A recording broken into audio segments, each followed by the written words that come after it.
La cocina del gato, hoy vamos a disfrutar. Muy buenas noches para todos y todas. Vamos a disfrutar, les prometo que mucho esta noche. Muchas gracias porque venimos de unos programas realmente espectaculares. Gracias por la devolución, gracias por el programa con Peteco Carabajal, con Nahuel Penisi, que se cantó todo. Y bueno, y hoy tenemos un gran invitado. Van siendo los últimos programas de este año y hoy vamos a charlar muchísimo, ¿eh? Hoy ni cantamos, hoy charla profunda con el querido y respetado Víctor Hugo Morales. Gustazo enorme de recibirlo aquí en la cocina del gato. Y nos ha pedido, viene de desafío este año, nos han desafiado y hemos salido a flote. Así que nos ha pedido arroz a la cubana.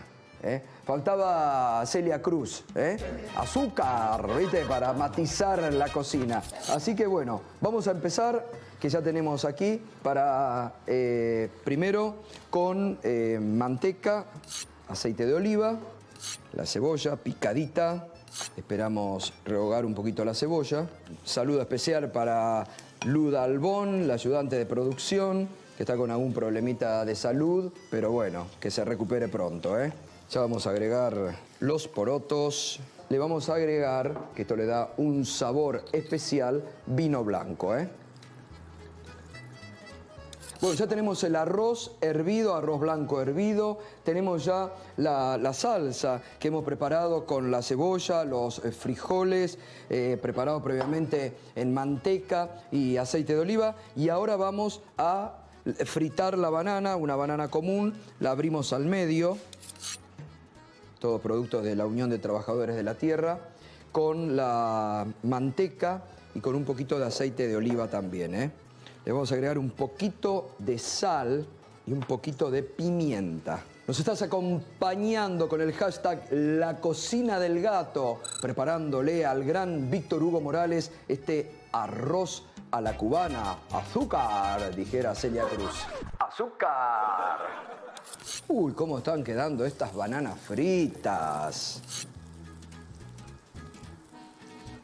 Siempre le agradecemos a Cola de Pato por la pegadiza y hermosa cortina de este programa, que la disfrutan hasta los bebés. Miren a Oara Dugan y a su mamá feliz cuando le canta La Cocina del Gato. ¿Cómo es la canción, Oara? La cocina del gato, la cocina del gato. De película este huevo frito, miren lo que es. Miren lo que es. Miren lo que es este huevo frito. Miren cómo quedó el plato, Arroz a la cubana, especial para Víctor Hugo. Esperemos que le guste ahora, Y vamos preparando la mesa de Navidad o de Año Nuevo. Hoy les presento el especial del gato. No falla, es el plato desde hace años que hago para mi familia en Año Nuevo. Pionono primavera. De nuevo estoy solo, Fue debut y despedida, parece, para el cocinero, No sé qué pasó. Viene esporádicamente. Así que vamos. Mucha mayonesa, Le vas poniendo las fetas de queso. Le ponemos el jamón. Arriba le vamos poniendo la lechuga. Tomate. Usted se calla la boca. Esto va a ver cómo se cierra. Acá todos, ahora, sobre el final de año ya están unos expertos, Todo el mundo ya sabe. Las ciruelas presidente, que se llaman, las vas poniendo, vas completando los lugares que no tiene con la lechuga y el tomate, Y le vamos a poner aceitunas. Y ahora, señoras y señores, viene la etapa más difícil. Despacito, se toman su tiempo para ir cerrando, enrollando el pionono. Mira, Mauri. ¿Qué tal? ¿Qué tul? Y le ponemos arriba queso blanco. Y le pones ahí una decoración. Mirá. Bueno, señores y señores, todo listo, todo preparado para presentar y charlar con el querido Víctor Hugo Morales.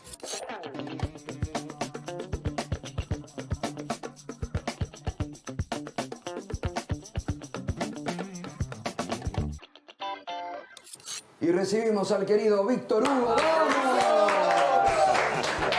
¡Qué gustazo! ¡Qué ganas de venir por acá! ¡Qué gustazo! Yo soy un buen gourmet. Sí, No sé hacer nada.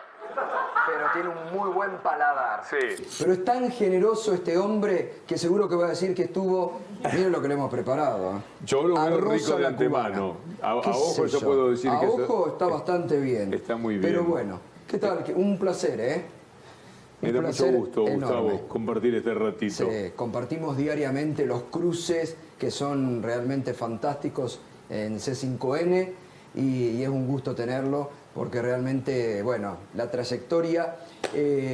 a ver, vamos desde el inicio, acá comentamos todo se habla. Nacido en Cardona. Sí, departamento de Soriano, pero muy vinculado también al departamento de Colonia aquí enfrente. Empecé Claro, en Radio Colonia. Así es. Cuando tenía 16 años. Y de ahí vino toda esta impronta argentinísima de mi trabajo profesional. ¿Y cómo era su familia? Papá, empleado de la UTE, es decir, las líneas de alta tensión. Mamá, enfermera. Abuelos con los que viví, chacareros, que venían de ordeñar un par de vaquitas que tenían. Y yo a veces lo acompañaba a mi abuelo por el pueblo. Vivíamos a unos 5 o 10 kilómetros del pueblo. Y va a entregar la leche, a repartir Claro, la leche. sí. Jubilados, país con mucho Estado, Uruguay. Sí, claro. Es decir, mis padres empleados estatales, mis abuelos jubilados y con pensión, y eso marcaba siempre un ámbito de protección, estudiar gracias al Estado, tener salud gracias al Estado. Me acuerdo que me fui a vivir con mis abuelos porque ellos tenían la casa a una cuadra del hospital y me tenía que dar inyecciones, porque tenía crecimiento prematuro, decían. ¿sí? Sí, era muy grandote. Era muy grandote. Y barba de los 13 años, yo jugaba al básquetbol en juveniles. Claro. Íbamos a jugar a los pueblos vecinos y era un lío porque no creían que yo tenía 13 años. 14, 15 años, claro, no lo podían entender. Así que ahí está la infancia. ¿Y tiene hermanos o no? Sí, tengo 2 hermanos que son la construcción familiar primera y después 2 hermanos de un segundo matrimonio de mi papá, más chicos, que viven todavía en mi pueblo natal. Ajá. ¿Y hizo después en Colonia el bachillerato, la escuela? Exacto. ¿Bachillerato en abogacía hizo? Sí, entré a la facultad y por suerte me atrapó la vida de relator porque fue simultáneo. A los 18 años yo empiezo, Héctor Ricardo García me da la prueba para relatar, yo era locutor de Radio Colonia. Y vengo a Buenos Aires, le gustó lo que hice, empiezo como relator y eso se fue devorando al estudiante de abogacía. Y ahí abandonó. Sí. Una vez quise retomar, pero era un mundo, una etapa de mucho viaje. Claro. Yo soy viajero compulsivo, Sí, además, sí. pero eso era obligación profesional, porque el relator principal era Rousselot, que era relator de fútbol. No mucha gente se acuerda. Ajá. Juan Carlos. Sí, Juan Carlos Rousselot. Y yo era el suplente. Entonces Rousselot tenía muchos compromisos televisivos. Bueno, y era la cara de Canal 11. Sí, Claro. No, una figura descomunal. Sí.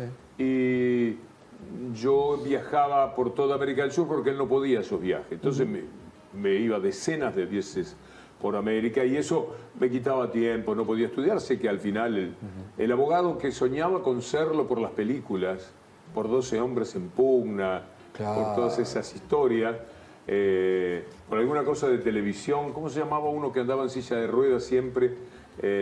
Personaje de la televisión, muy conocido en su momento, y en función de eso quizás quería ser abogado. Cuando he visto lo que es la actividad del abogado, tanto papeleo, yo que soy muy enemigo de los trámites y demás, digo, qué suerte que no seguí con eso. Esto no era para mí. Ahora, ¿cuándo le agarra el gustito? Porque eso es vocación, ¿eh? Eso es vocación. A los 15 años gané un concurso de locutores en mi pueblo.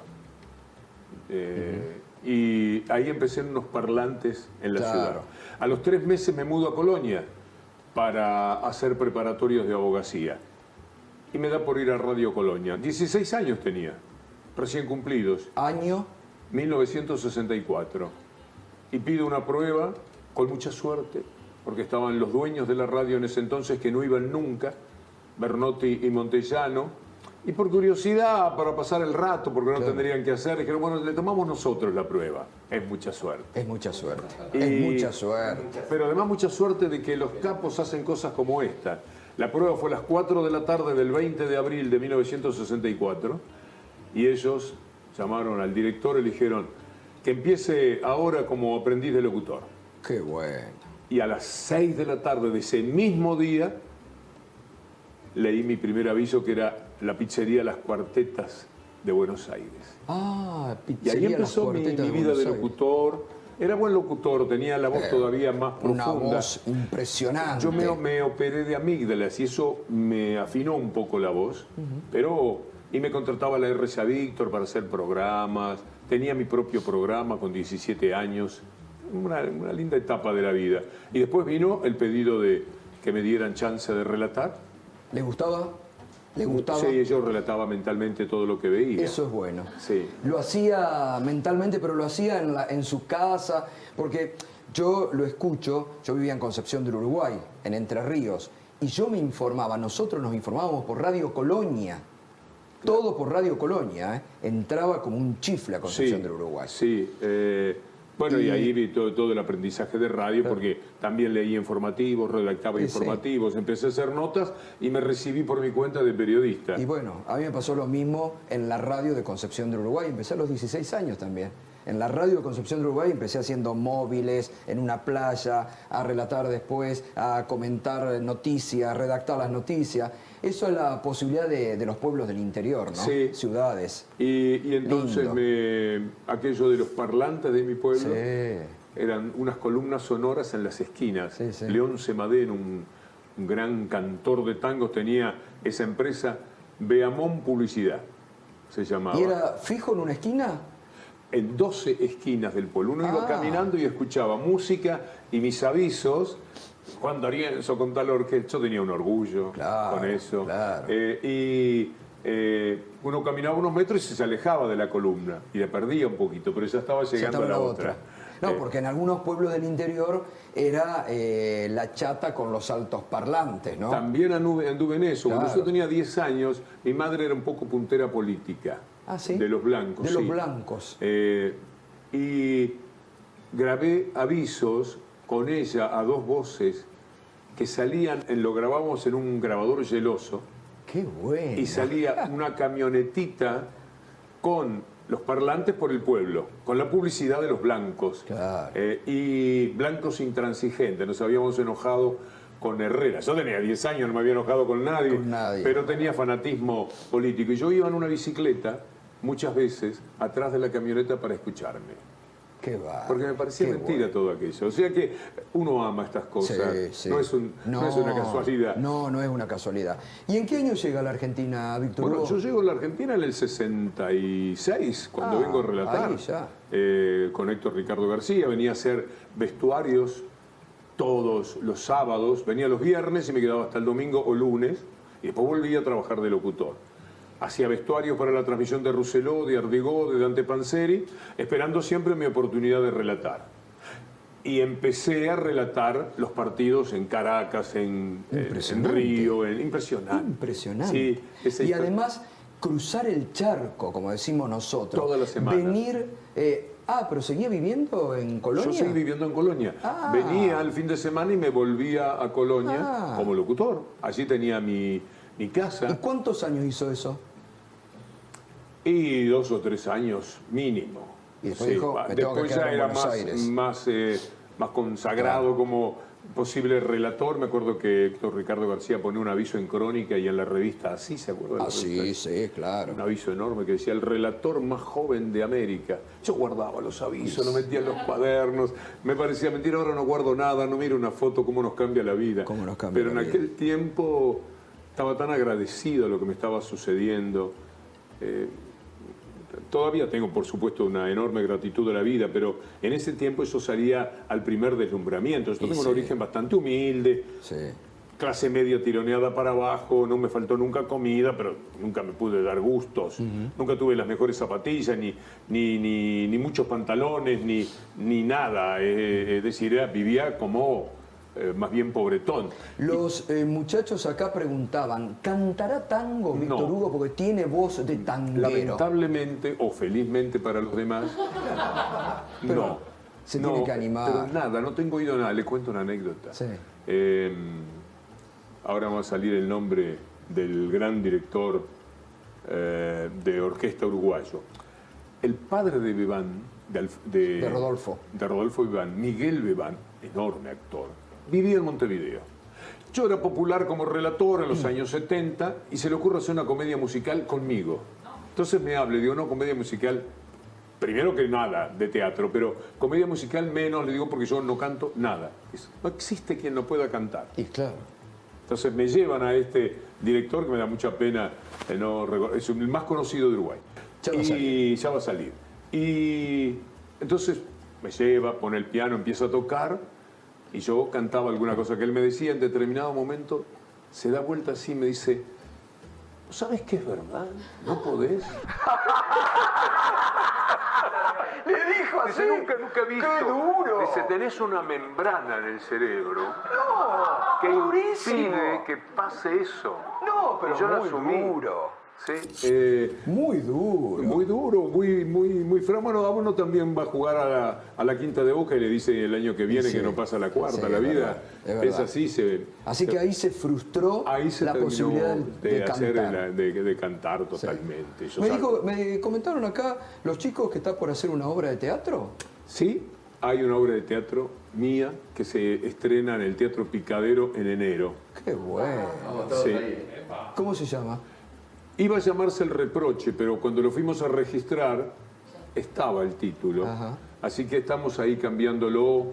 Los enemigos, podría ser. En la pandemia yo escribí libros, muchos ensayitos para mí. Soy de jugar con la idea de el mundo es un desastre. Y otro le dice, no, pará un momentito, el mundo es una maravilla.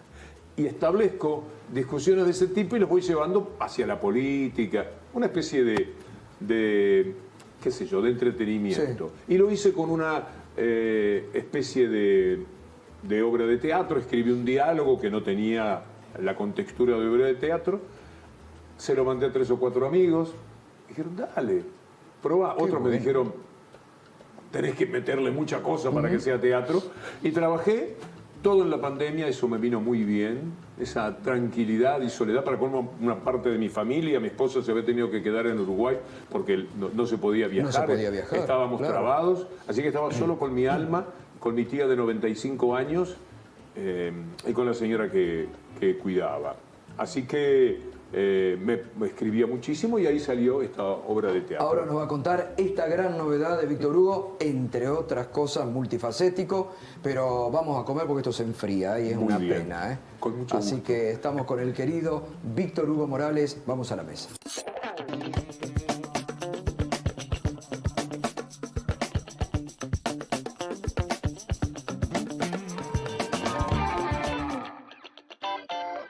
Y seguimos esta noche con el querido Víctor Hugo Morales, que parece devoró.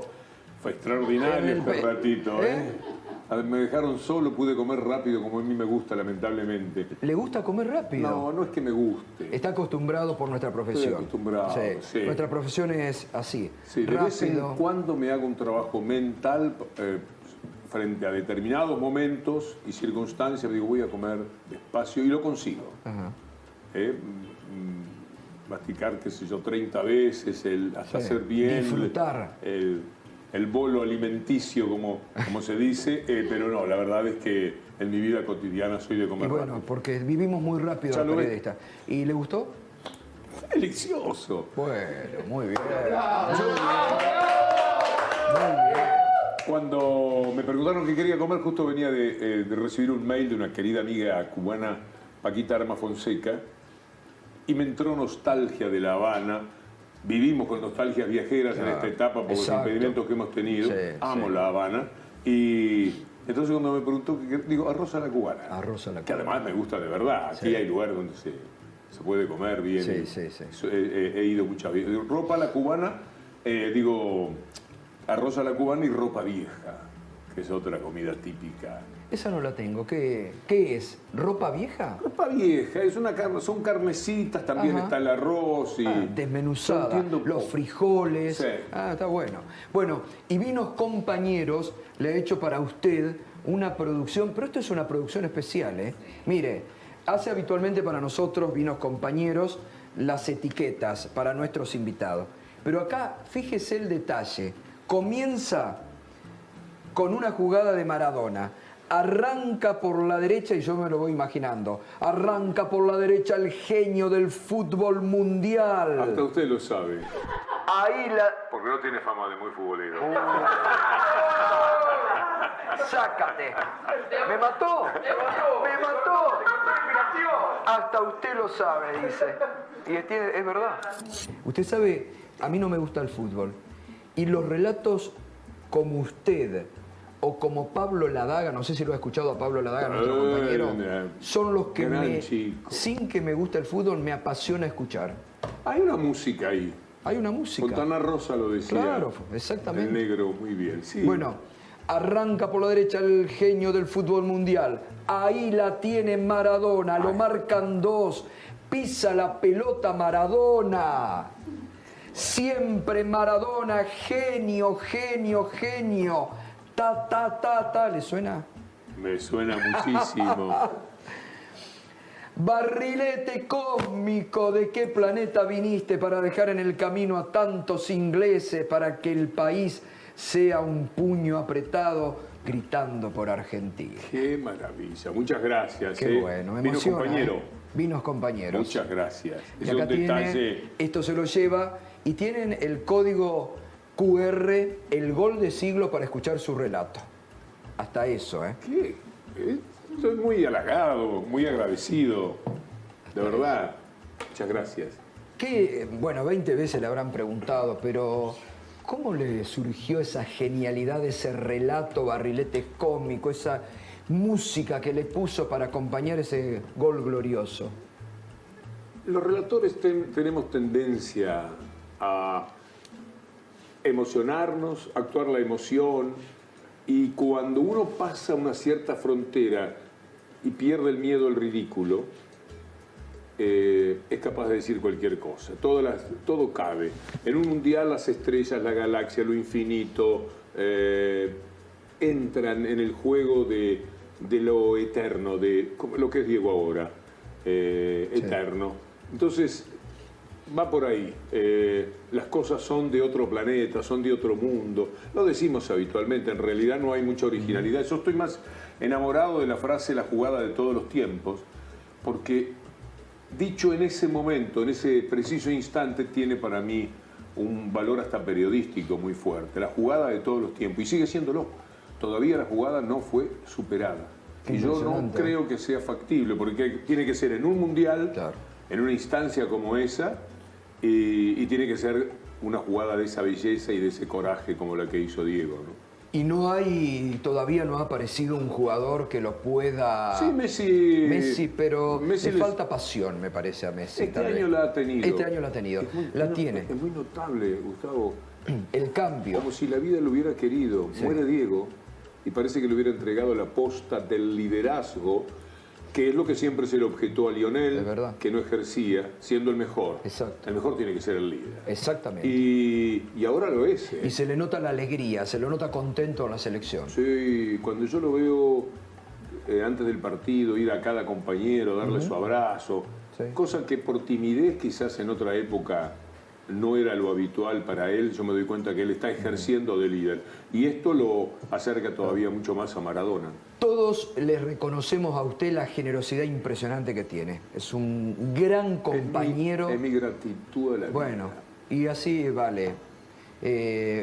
Pero hace poco me enteré que usted puso como condición para relatar un mundial que también lo haga José María Muñoz, Sí, el gordo. pero no es generosidad si uno lo mira bien. A mí me contratan para una transmisión exclusiva. Un señor Geme, que compra una radio y me contrata a mí, paso a esa radio un contrato de verdad fantástico, pero era una transmisión exclusiva. Yo le digo, ya cuando antes de firmar, le digo, esto lo vamos a cambiar, la transmisión no puede ser exclusiva. Yo no puedo dejar afuera a Muñoz, que era Gardel, de verdad. Y no lo puedo dejar afuera además porque yo soy uruguayo. Y va a ser muy antipático para mí que el gran relator argentino sea impedido de relatar porque han contratado un relator uruguayo, aunque yo ya llevaba acá 5 años. Claro. Y sí, efectivamente, yo empecé hasta que en determinado momento, ante la negativa, que es lo que Julio Ricardo suele contar y posiblemente desde ahí es que usted lo sepa, sí. Me pongo muy firme y digo, bueno, yo no voy a poder relatar. Así no puedo.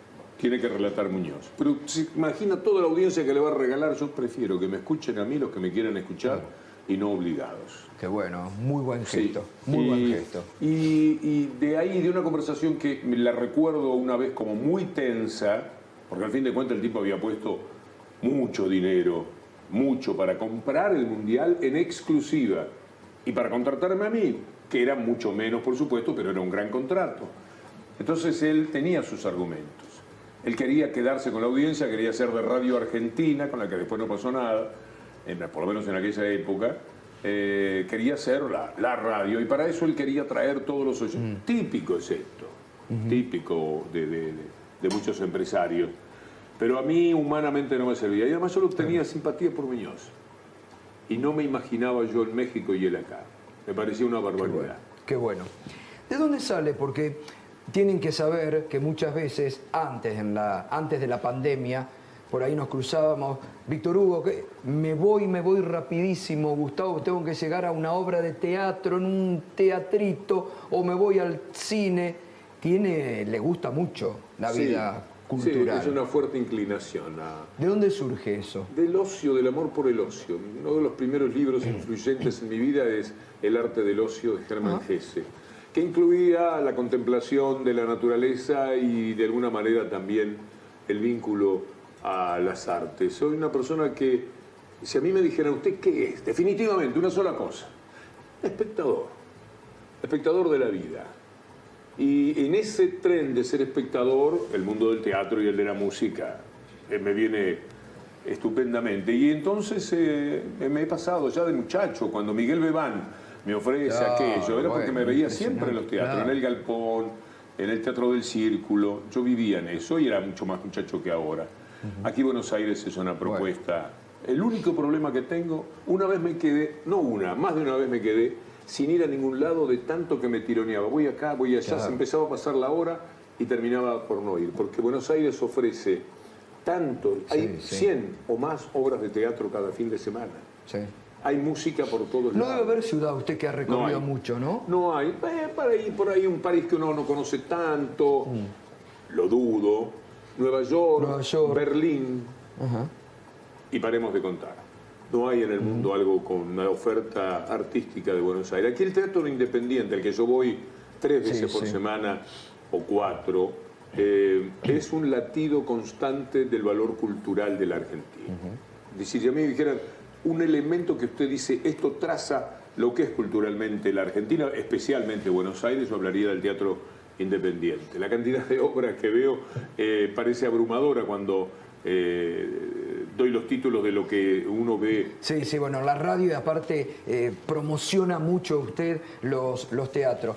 Le gustan los postres, me dijeron, ¿no? Sí. Hemos salido lo pierden. Me contó Julián un día que salieron en Nueva York con Adrián solamente a comer postre, ¿es verdad? Postre de primer plato, postre de segundo plato, tercer plato. ¿Y cuánto se recorrieron? En un restaurante que teníamos perfectamente identificado, que habíamos ido a comer en alguna ocasión y que por ahí pedíamos un postre y nos quedábamos con pena.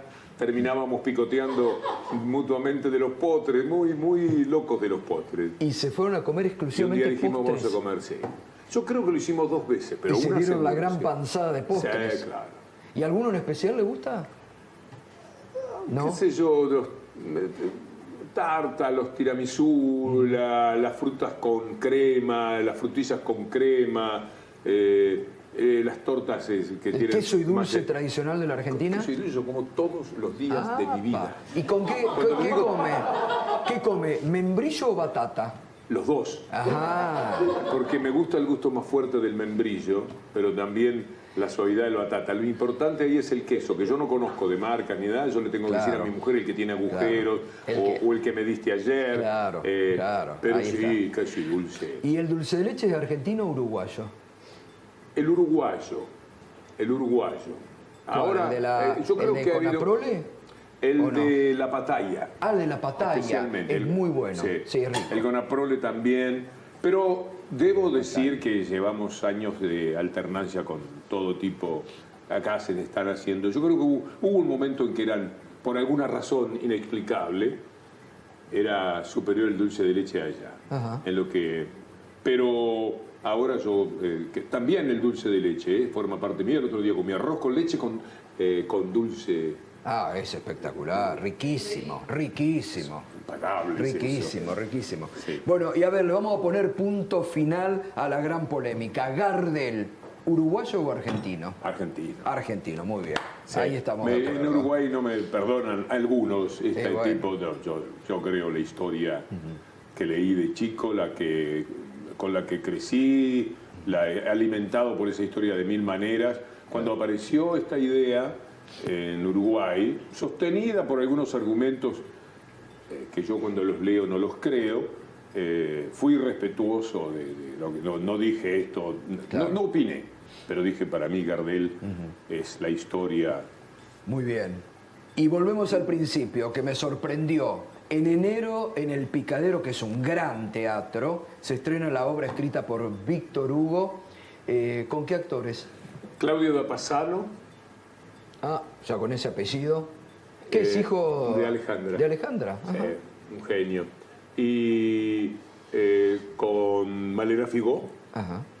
que ahora está haciendo una obra a las 5 de la tarde fuera del mundo, en el Teatro del Pueblo, extraordinaria, y hace extraordinario. también Toc Toc, Toc y hace Toc, también qué El Río en mí bueno. de Lumerman en el Teatro Moscú, si mal no recuerdo, los domingos, una genia de actriz. Y el tercer personaje, estamos ahí con... tuvimos una deserción y entonces están probando Bien, en el bien. casting.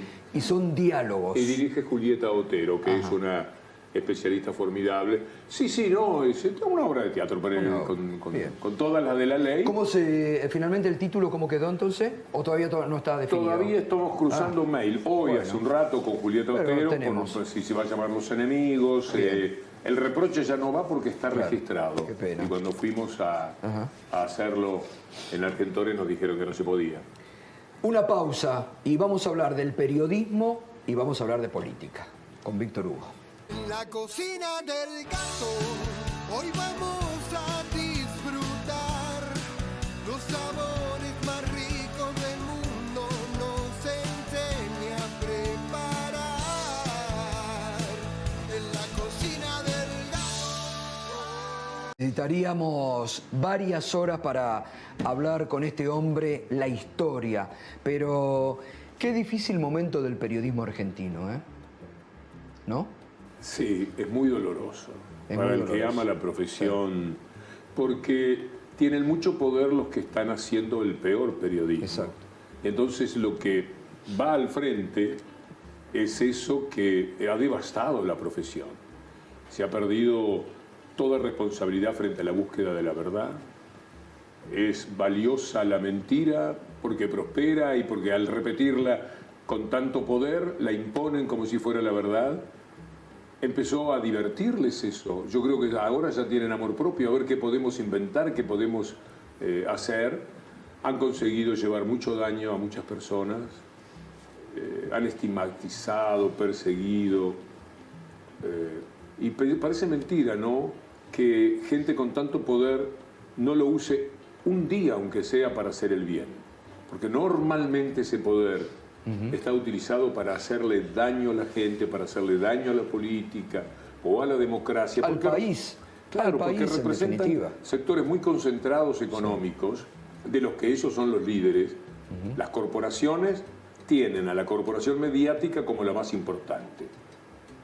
Mañeto es mucho más poderoso que Roca. Roca no le puede hacer ni cosquillas a Mañeto si se enojaran entre ellos. El otro lo puede destruir si quiere, le puede destruir su nombre, su honor, su familia. Entonces ahí está concentrado el mayor poder. Y con un día que dijeran, vamos a hacer las cosas bien, no se puede mentir en este diario. Nada más que dijeran eso, yo me daría por satisfecho. Después discutimos de todo lo que quieran. Ahora, qué mal que le ha hecho lo que muy bien definió y después le costó internamente Julio Blanc el periodismo de guerra, cuando describió, cuando admitió y contó públicamente ese periodismo de guerra que habían Una hecho. cosa notable que ocurre, yo con Julio Blanc, es el primer periodista que me entrevistó cuando yo vine a la Argentina por segunda vez. Porque después de toda la historia de Radio Colonia, yo me voy a Montevideo, construyo mi carrera allí y me venía en el 81. El periodista que me entrevista es Julio Blanc. Desde entonces nos quedó una cordial relación, siempre cordial, pero a mí me dolía muchísimo en qué lo veía metido. Como a cualquiera que haya tenido contacto con los periodistas de Clarín, los más renombrados de la actualidad. Roa era una especie de soldado de producción en el programa El Espejo y era un hombre de izquierda, sindical, gran tipo.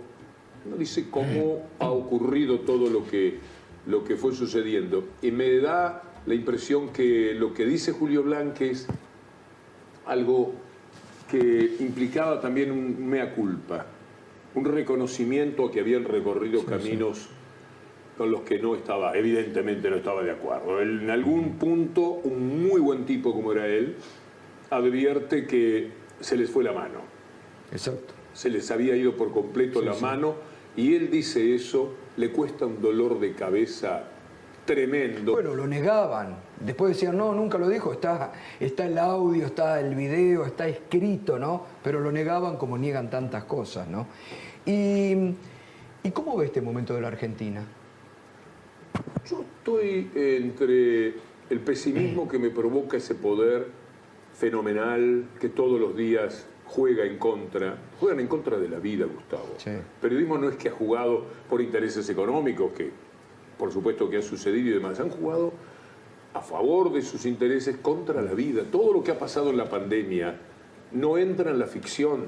En la ficción nadie se anima a decir lo que la realidad marca del comportamiento de los diarios aquí. Entonces, eso me pone muy escéptico porque yo los veo muy poderosos. Todos los días, lo nuestro, incluso lo suyo, que es nuestra mayor espada, es una derrota. De todas las maneras yo lo veo como una derrota. Porque al cabo del día, el esfuerzo hecho por refutar tanta mentira es insuficiente ante ese poder. Entonces, por ese lado soy escéptico.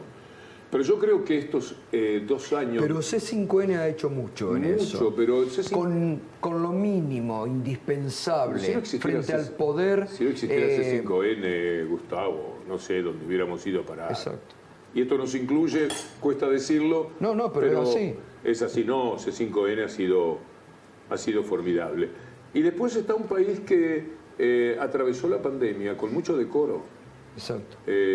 Murieron una enorme cantidad de personas, como en otros países, porque se luchaba contra Un enemigo desconocido. Absolutamente. Se luchó muy bien, se hizo la cuarentena con valentía, eso que le ha costado tanto disgusto a todos los gobiernos que procedieron de esa manera. Se trabajó muy bien para las vacunas, siempre contra enemigos brutales. Totalmente, siempre contra enemigos. Sin perder la serenidad. Exacto. En ese rubro. Al tiempo iban sosteniendo a las empresas, permitiendo que el trabajo no se deteriorara como pudo haber sucedido en el mundo. Es un desastre. 200 millones de personas se quedaron sin trabajo. La producción empezó a levantar justamente porque no todo se cerró. No, claro. Hoy los indicadores, usted los da, tienen por suerte mucha fuerza, no comparados con el 2020, casi cualquiera, sino con el 2019. 19 y 18. Claro. ¿Cómo lo golpeó a usted el coronavirus? ¿Lo tuvo? ¿Lo sufrió? Estuve al borde de la muerte. sí. Fue muy duro, muy devastador. ¿Pensó que se moría en algún Nunca, momento? no, yo no supe. Yo sabía que estaba muy mal, me tenían que bañar en una cama, no tenía manera de moverme, mantenía lucidez plena, felizmente, la voz estaba bien, que eran cosas que uno chequea por Sí, sí. una cuestión profesional, pero no sabía que mis pulmones estaban arrasados por la neumonía. Y mi familia sí lo sabía. Cuando empecé a hablar con los médicos, una sola vez me asusté que hablaron de Entubarlo. entubar. Y ahí tuve un sobresalto, pero no llegaron a eso. Yo le digo, ¿cómo intubarte? Me desesperó un poco. Claro. Dice, no. Tendrían que pasar muchas cosas, me decían. Son muy hábiles para manejar. Sí, sí, claro. Estuve en manos de enfermeros maravillosos. Cuando yo veo esta lucha que llevan a cabo, pienso en Tito, Eduardo, Elizabeth, los enfermeros que estuvieron más cerca de mí. El otro día, yo los llamo siempre. Y qué bien. Ya Claro. les digo gracias, nada más. Gracias. Un personal excepcional, pero sí, estuve, me fueron contando lo mal que estuve.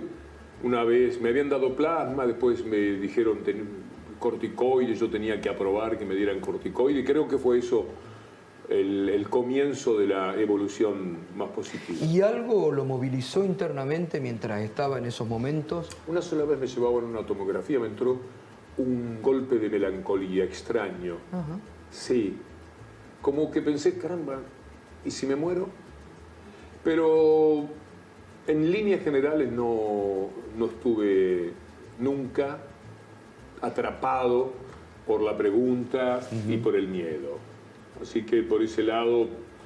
¿Tiene todavía algún deseo de decir en algún momento, bueno, ahora que nos ha contado prácticamente en exclusiva que ha escrito una obra de teatro que en enero se va a estrenar, que tendremos la suerte y la posibilidad de verlo, pero de en algún momento decir, me queda pendiente esto? No.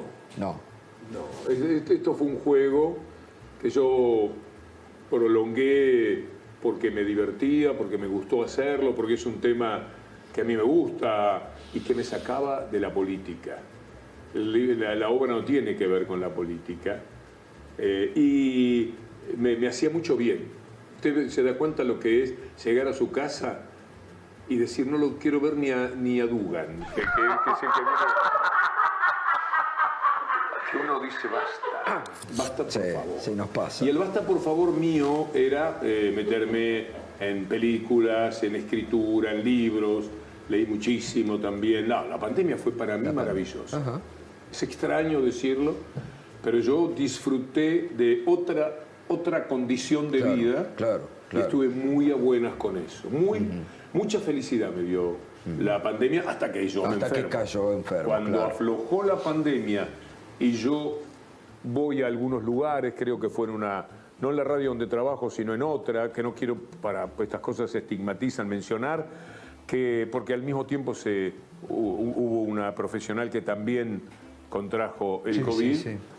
Bueno, hasta ese momento yo había sido un hombre muy feliz con la pandemia. De verdad, mucho tiempo para mí, mucho reencuentro con mucha música, con mucho libro. Claro, totalmente. Terminaba el día no alcanzándome para no hacer nada. Ah, qué bueno, qué bueno. Es gracioso. Vio que siempre se pone a la República Oriental del Uruguay y a la Argentina en diciendo, bueno, algunos se han ido a vivir al Uruguay en este país, qué país. ¿Usted, que ha vivido en las dos orillas, le encuentra diferencia? No. ¿Tendría que haber una mancomunidad mayor entre estos dos pueblos? Yo creo que la hay. La hay. Sí, profundamente. Acá hay cientos de miles de uruguayos. Sí, bueno, siempre sé. Como y- dice el Pepe Mujica, de un lado o del otro siempre hemos estado, ¿no? Sí. Hay diferencias como las que hay con algunas provincias, es decir, de manera de ser. El porteño es un tipo más desinhibido, el uruguayo, yo soy un tipo muy cohibido, muy pacato, más que muchos compatriotas, pero soy así un poco... temeroso del ridículo.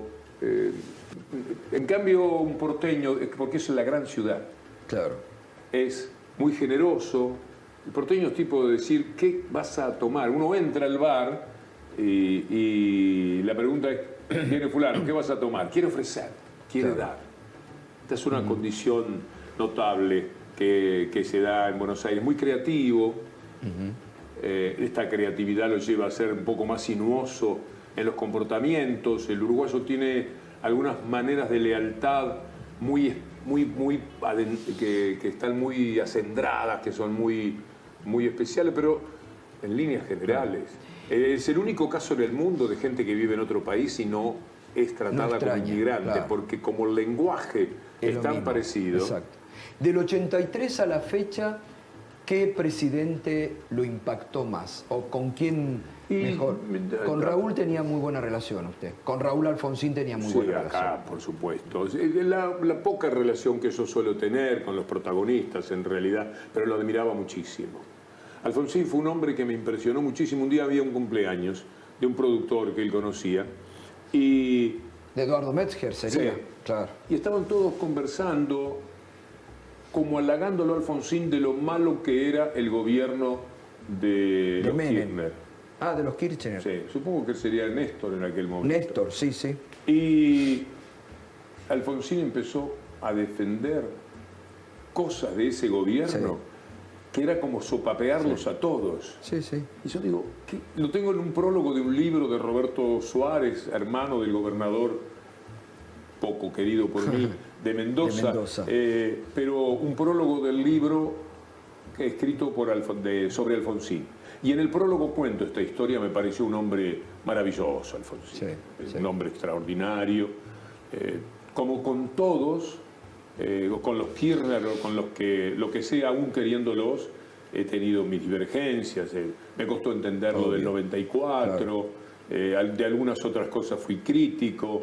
No entendí la frase total de la casa está en orden. Él siempre decía que se la habían cortado y que nunca se comprendió la Y la frase verdad total. es que la frase quedó Cuando ahí. dijo No se ha derramado ni una sangre. gota de sangre argentino en suelo argentino. Así es. Usted sabe que yo charlaba mucho, eso a la tumba se lo llevó. Era uno de los, Ah, ¿sí? decía él, no, ¿por qué no me comprendieron en lo que quise decir?